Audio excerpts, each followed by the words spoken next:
غزہ کی پٹی میں مزید شہداء کی لاشیں برآمد، زخمیوں کی تعداد میں بھی اضافہ، تباہ شدہ عمارتوں کے ملبے سے اب بھی نکل رہی ہے لاشیں۔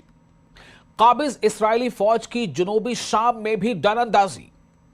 دوستو، میں ہوں آپ کا میزبان وصال اعظم اور آپ دیکھ رہے ہیں نیوز 18 کا social media plate form. Gaza میں وزارت صحت نے قابض اسرائیل کی جاری سفاکیت اور جارحیت کے نتیجے میں جو وہاں پر لوگوں کی موتیں ہوئی ہیں، اب بھی جیسا کہ غزہ کے لوگ کہہ رہے ہیں کہ اب بھی زخمیوں کے ساتھ ساتھ زخمیوں کی تو کافی بڑی تعداد وہاں پر ہو چکی ہے، لیکن ان کا یہ کہنا ہے کہ اب بھی ملبے سے دبی کئی شہداء کی لاشیں نکل رہی ہیں اور یہ جو اعداد و شمار ان میں لگاتار اضافہ ہوتا جا رہا ہے۔ ساتھ ہی آپ کو بتا دیں کہ اس امر کی بھی تصدیق کی گئی ہے کہ اب بھی بڑی تعداد میں افراد ملبے تلے اور سڑکوں پر پھنسے ہوئے ہیں۔ کافی ایسے افراد ہیں جو ملبے میں پھنسے ہوئے ہیں۔ ہو سکتا ہے کہ ان کی جانیں جا چکی ہوں، یا حالیہ جو سیز فائر کے دوران بھی جو اسرائیل کی طرف سے حملے ہوئے ہیں، ایئر اسٹرائکس ہوئی ہے، اس کی وجہ سے وہ ان ملبوں میں دبے ہیں اور ہو سکتا ہے کہ وہ ابھی زندہ بھی ہوں۔ چونکہ ہنگامی طبی یعنی میڈیکل ٹیمیں اور سول ڈیفنس کے عملے کی رسائی وہاں تک ممکن نہیں ہو سکی ہے جہاں پر وہ ملبہ پڑا ہے۔ وزارت صحت نے اپنے روزانہ شماریاتی رپورٹ میں، جو رپورٹ ہر دن وزارت صحت فلسطین کی وزارت صحت جو دیتی ہے، اس میں اس بات کا ذکر کیا ہے کہ گزشتہ 48 گھنٹوں کے دوران غزہ کے ہسپتالوں نے 3 نئے شہداء کو وصول کیا۔ اب آپ سوچیں، ملبوں سے اب بھی لاشیں نکالی جا رہی ہیں، اب بھی لاشیں وہاں پائی جا رہی ہیں۔ چونکہ کیا ہوا تھا کہ جب اسرائیل نے لگاتار حملے کیے تھے، اس دوران اسرائیل ایک بار جیسے کسی عمارت پر حملہ ہو گیا، کچھ دیر کے بعد وہاں پر میڈیکل ٹیم پہنچی اور انہوں نے ریسکیو آپریشن چلانا شروع کیا، اسی دوران پھر حملے ہو جاتے تھے۔ تو جو ریسکیو ٹیم پہنچتی تھی ان کی بھی وہ بیچارے پھنس جاتے تھے، وہ بھی ان کی موتیں ہو جاتی تھیں۔ تو کئی بار ایسے حالات پیدا ہو گئے کہ انسان وہاں پر جو لوگ ہیں وہ جانتے بوجھتے ہوئے بھی اور چاہتے ہوئے بھی وہ ملبے کے قریب نہیں جا سکتے تھے، چونکہ ہر پل انہیں خطرہ ہوتا تھا کہ کبھی بھی دوبارہ حملہ ہو سکتا ہے۔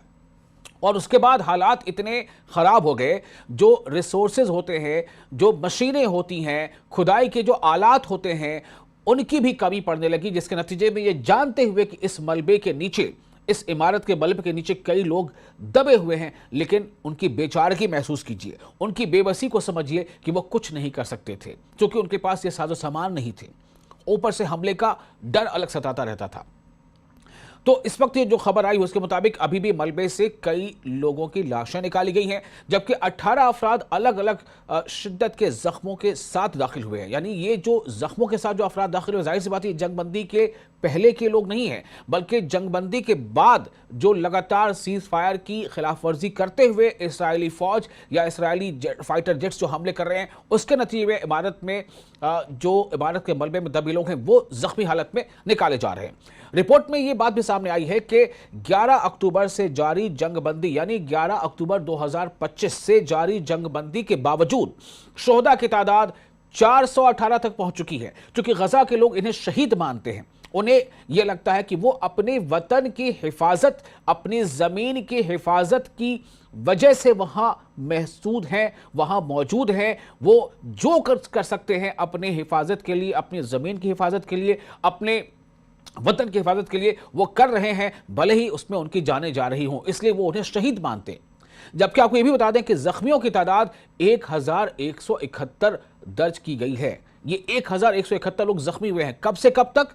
11 اکتوبر 2025 کے بعد سے اب تک جو سیز فائر لاگو ہے، اس کے باوجود جو اسرائیل حملے کر رہا ہے، اس کے نتیجے میں 400 سے زائد لوگوں کی جانیں جا چکی ہیں، غزہ کے لوگوں کی، اور 1180 کے قریب لوگ زخمی ہوئے ہیں۔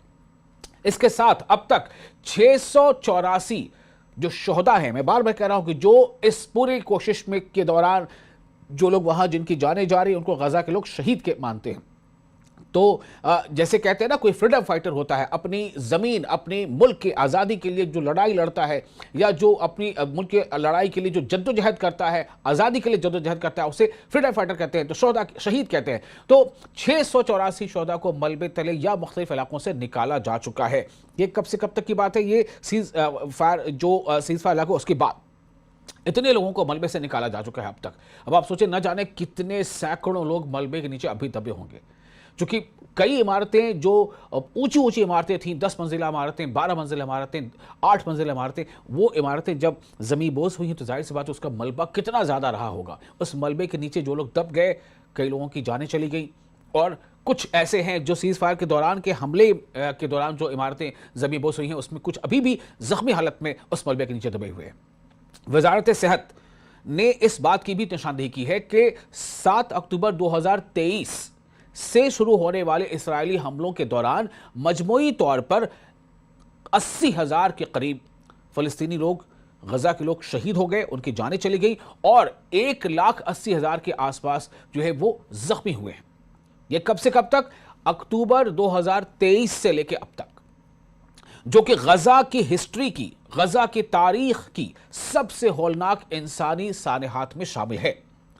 वजारत सेहत ने कहा है कि 26 दिसंबर 2025 से 2 जनवरी 2026 तक नए आदाद शुमार की तस्दीक और इसमें मारे जाने वाले लोगों की कमेटी से मंजूरी के बाद 110 मजीद लोगों की जाने को जो शहीद हुए हैं उन्हें मजमूई आदाद में शामिल किया गया है।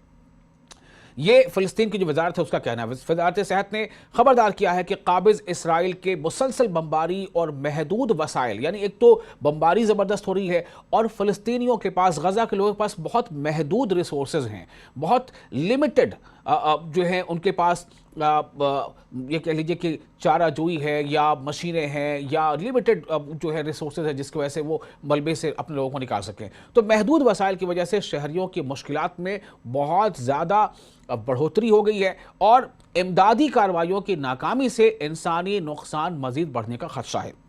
चूँकि इसराइल लगातार वैसे तमाम NGOs जो नॉन गवर्नमेंटल ऑर्गेनाइजेशन हैं उन्हें भी वहाँ पर अपने तौर पर वहाँ खिदमत अंजाम देने में, सेवा करने में लोगों की, उससे रोक रहा है।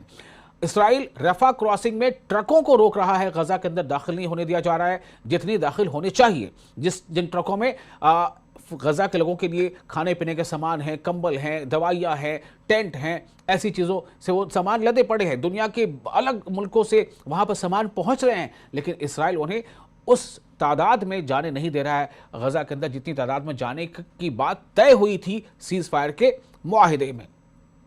अब एक और आपको बात बताते हैं, काबिज इसराइली फौज की जुनूबी शाम यानी सीरिया में भी दरअंदाजी जारी है।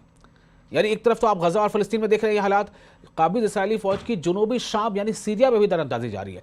काबिज इसराइली फौज ने हफ्ते के रोज़ जुनूबी शाम के इलाके अल कनीतरा के देही इलाके में बलदा बेर अजम के दाखिली रास्ते से बलदा बरिका की समत दरअंदाजी की। बलदा मतलब शहर या शहरी इलाका जिसको हम कहते हैं म्यूनसिपल कॉर्पोरेशन का एरिया। शामी बहुत सारी ऐसी एजेंसियां हैं वहाँ पर सीरिया की, उनके मुताबिक जो खबरें आ रही हैं उसके मुताबिक इसराइली फ़ौज की एक यूनिट जिसमें 8 फौजी गाड़ियाँ, जिनमें 4 हाईलक्स गाड़ियाँ और 4 हमर गाड़ी शामिल थी, वो भी अलसुबह जनूबी अल कनीतरा के देही इलाके में वाक़ बलदा बरीका में दाखिल हुई। एजेंसी ने बताया कि 2 हमर और 2 हाईलक्स गाड़ियाँ यानी कि जो मिलिट्री व्हीकल्स हैं वो बलदा बरीका से कदीम बलदा बरीका की तरफ बढ़ी, ताहम इस दौरान किसी किस्म की चेक पोस्ट वहाँ पर कायम नहीं की गई हैं। तो लगातार आप देखिए कि गजा में भी सीज़ फायर की खिलाफ वर्जी हो रही है, सीज़ फायर का वायलेशन हो रहा है। वहीं दूसरी तरफ सीरिया में भी दरअंदाजी लगातार जारी है इसराइल की। इससे एक रोज़ कबल का भी वाक़या है जब काबिज इसराइली फ़ौज की एक यूनिट जिसमें 2 हाईलक्स गाड़ियाँ शामिल थी अल अदनानिया के मकाम से बलदा अल अज़ाम की जाने पड़ी। बादिज़ा अल कनीतरा के शुमाली दही इलाके में वाक़े बलदा रुहैफना के समत पेशकदमी की और कुछ ही देर बाद वापस लौट गई। यानी ये तमाम चीज़ें हो रही हैं। जो सीरिया की ज़मीन है वहाँ पर इसराइली मेडिकल जो मिलिट्री व्हीकल्स हैं वो लगातार दंदराते हुए वो जाती हैं। यानी कोशिश यही है कि किसी तरह से वहाँ पर दरअंदाजी की जाए और सीरिया के लोगों को जो सरहदी इलाके हैं वहाँ से उनको पीछे हटने पर मजबूर किया जाए। तो ये हालात वहाँ लगातार बने हुए हैं। यानी इसराइल अपनी हरकतों से बाज नहीं आ रहा है और गजा के लोग आलमी बिरादरी से अपील कर रहे हैं कि वो इसराइल को इस तरह से रोके। और गजा के लोग ही नहीं बल्कि UN जो यूनाइटेड नेशंस की कई सारी ऐसी एजेंसीज हैं जिसमें बार बार इस बात का जिक्र हो रहा है कि इसराइल अपनी हदों को पार कर रहा है।